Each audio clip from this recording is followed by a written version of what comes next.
Viewers எல்லாருக்கும் cooking ஜெட்டின் hearty welcome. இன்னைக்கு நான் உங்க கூட எம்டி சால்னா எப்படி செய்யறதுன்னு ஷேர் பண்ணிக்க போறேன். இந்த எம்டி சால்னா பரோட்டா சப்பாத்திக்கெலாம் செம்மையான ஒரு காம்பினேஷனாக இருக்கும். இதை தவிர பார்த்தீங்கன்னா மேக்ஸிமம் டிஃபன் வெரைட்டிஸ் எல்லாத்துக்குமே நம்ம இதை சைட் டிஷ்ஷாக யூஸ் பண்ணிக்கலாம். இந்த எம்டி சால்னாவை நம்ம ரொம்ப குயிக்காக குறைஞ்ச டைம்லேயே அதே நேரத்தில் நல்லா டேஸ்டியாகவும் எப்படி செய்யுதுன்னு இப்போ வாங்க பார்க்கலாம். அதுக்கு முன்னாடி இன்னுமே சேனலை சப்ஸ்கிரைப் பண்ணாமல் இருந்தீங்கன்னா சப்ஸ்கிரைப் பண்ணிட்டு கூடவே பெல் பட்டனையும் அழுத்தி வச்சுக்கோங்க. அப்பதான் என்னோட அடுத்த வீடியோஸ்லாம் உங்களுக்கு நோட்டிஃபிகேஷன்ல காட்டும். எம்டி சால்னா செய்யறதுக்கு ஃபர்ஸ்ட் நம்ம தேங்காய் பேஸ்ட் ரெடி பண்ணிக்கணும். அதுக்கு நான் மிக்சி ஜாரில் 3/4 கப் அளவுக்கு துருகின தேங்காவை சேர்த்துக்கிறேன். இது மீடியம் சைஸ் தேங்காயில் அரை மூடிக்கு கொஞ்சம் குறைவாக தான் இருக்கும். அந்த அளவுக்கு தான் நான் இதை எடுத்துருக்கிறேன். இந்த தேங்காய் கூடவே 10 முந்திரி சேர்த்துக்கணும். இது நம்மளுடைய சால்னாக்கு நல்ல ஒரு ஃப்ளேவர் தரும். கூடவே அரை இன்ச் அளவுக்கு பட்டை, 3 லவங்கம். நான் லவங்கம் கொஞ்சம் சிறுசாக இருக்கிறதுனால 3 எடுத்துருக்கிறேன்.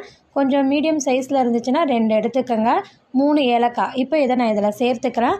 அடுத்து இது கூட 1 டேபிள் ஸ்பூன் அளவுக்கு பெருசீரகம் சேர்த்துக்கணும். அடுத்து இது கூட 1/2 டீஸ்பூன் அளவுக்கு கசகசாவை சேர்த்துக்கணும்.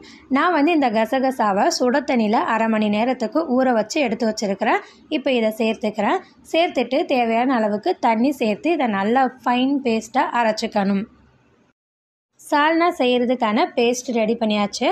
இப்போ இது இருக்கட்டும். அடுத்ததாக சால்னா செய்கிறதுக்கு குக்கரில் 3லேருந்து 4 டேபிள் ஸ்பூன் அளவுக்கு எண்ணெய் சேர்த்துக்கணும்.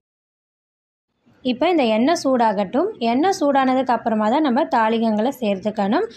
இப்போ இதில் அரை டீஸ்பூன் அளவுக்கு பெருஞ்சீரகம், 2 லவங்கம், அரை இன்ச் அளவுக்கு பட்டை, ஒரு அன்னாச்சி பூ எடுத்து வச்சுருக்கிறேன். இப்போ இதை நான் சேர்த்துக்கிறேன். அடுத்து இது கூடவே பிரியாணி இலை 1 சேர்த்துட்டு தாளிச்சுக்கணும். இப்போ இந்த ஸ்பைசஸ்லாம் நல்லா பொரியணும். தாளிப்புக்கு சேர்த்த ஸ்பைசஸ்லாம் நல்லா பொரிஞ்சிடுச்சு. அடுத்து இதில் வெங்காயம் சேர்த்துக்கணும். நான் 2 மீடியம் சைஸ் வெங்காயத்தை இந்த மாதிரி நல்லா நீல வாக்கில் மெலிசாக கட் பண்ணி எடுத்து வச்சுருக்கிறேன். அதை இப்போ இதில் சேர்த்துக்கிறேன். அடுத்து கூட ஒரு பச்சை மிளகாவை சேர்த்துக்கணும். அடுத்ததாக இதில் ஒரு கொத்து அளவுக்கு கருவேப்பிலையை சேர்த்துக்கணும். இப்போ இந்த வெங்காயத்தை நான் வதக்கிக்கிறேன். இந்த வெங்காயத்தை நம்ம நல்லா கலர் சேஞ்ச் ஆகிற வரைக்கும் வதக்கணுன்ற அவசியம்லாம் இல்லை. கண்ணாடி பதம் வர வரைக்கும் இந்த வெங்காயத்தை வதக்கிக்கிட்டாவே போதும். இப்போ இந்த வெங்காயம் பார்க்கறதுக்கு கண்ணாடி பதத்துக்கு வதங்கி வந்திருக்கு. அடுத்ததாக இதில் ஒரு கைப்பிடி அளவுக்கு புதினாவை சேர்த்துக்கிறேன். சேர்த்துட்டு இந்த புதினாவை வதக்கிக்கலாம். இந்த மாதிரி எண்ணெயில் சேர்த்து வதக்கும் போது நம்மளுடைய சால்னா நல்லா வாசமாக இருக்கும். அதுக்காக தான் எண்ணெயில் சேர்த்துட்டு வதக்கிக்கணும். இப்போ இந்த புதினாவை வதக்கினதுக்கு அப்புறமா இதில் இஞ்சி பூண்டு விழுது சேர்த்துக்கணும். இதில் நான் 10 பல் பூண்டு, 1 இன்ச் அளவுக்கு இஞ்சி சேர்த்து பேஸ்ட் பண்ணியிருக்கேன். இப்போ இதை சேர்த்துட்டு நல்லா வதக்கிக்கிறேன். இந்த இஞ்சி பூண்டு விழுதோட பச்சை வாசனை போகணும். அது வரைக்கும் நம்ம இதை வதக்கிக்கணும். இப்போ இந்த இஞ்சி பூண்டு விழுதோட பச்சை வாசனை போயிடுச்சு. அடுத்ததாக இதில் தக்காளி சேர்த்துக்கணும். நான் 2 மீடியம் சைஸ் தக்காளியை இந்த மாதிரி கொஞ்சம் பெருசாக இருக்க மாதிரி கட் பண்ணி எடுத்து வச்சுருக்கிறேன். இப்போ இதை சேர்த்துக்கிறேன்.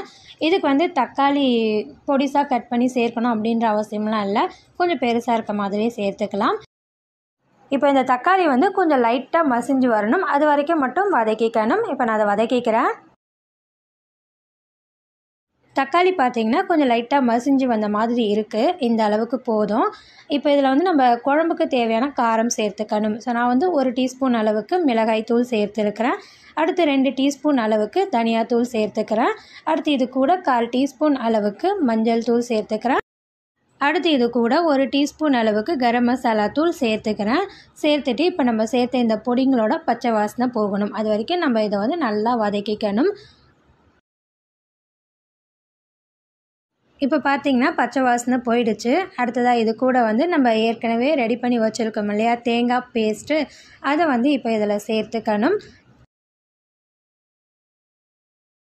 தேங்காய் பேஸ்ட்டை சேர்த்தாச்சு. அடுத்தது நம்ம இதில் சால்னாக்கு தேவையான அளவுக்கு தண்ணி சேர்த்துக்கணும். நான் இதில் 3 கப் அளவுக்கு தண்ணி சேர்த்துக்கிறேன். இந்த 3 கப் அளவு தண்ணின்றது நம்ம யூஸ் பண்ண தேங்காய்க்கு எல்லாத்துக்குமே சரியான அளவாக இருக்கும். அதாவது இந்த பதம் ரொம்ப தண்ணியாகவும் இல்லாமல் ரொம்ப திக்காகவும் இல்லாமல் கரெக்டாக ஒரு பர்ஃபெக்டான கன்சிஸ்டன்சியாக இருக்கும். இப்போ இதில் சால்னாக்கு தேவையான அளவுக்கு உப்பு சேர்த்துக்கிறேன். சேர்த்துட்டு இதை நல்லா மிக்ஸ் பண்ணி விட்டுக்கணும். உப்பு நான் நல்லா மிக்ஸ் பண்ணிட்டேன். மிக்ஸ் பண்ணதுக்கப்புறமா ஒன்ஸ் நம்ம செக் பண்ணிக்கணும் உப்புலாம் கரெக்டாக இருக்கான்னு. செக் பண்ணிவிட்டு குக்கருக்கு மூடியை போட்டு 3 விசில் வர வரைக்கும் இதை பாயில் பண்ணிக்கணும். 3 விசில் வந்துருச்சு. நான் இப்போ அடுப்பை ஆஃப் பண்ணிக்கிறேன். குக்கர்லேருந்து ப்ரெஷர் தானாக இறங்கினதுக்கு அப்புறமா குக்கரை ஓப்பன் பண்ணிக்கணும்.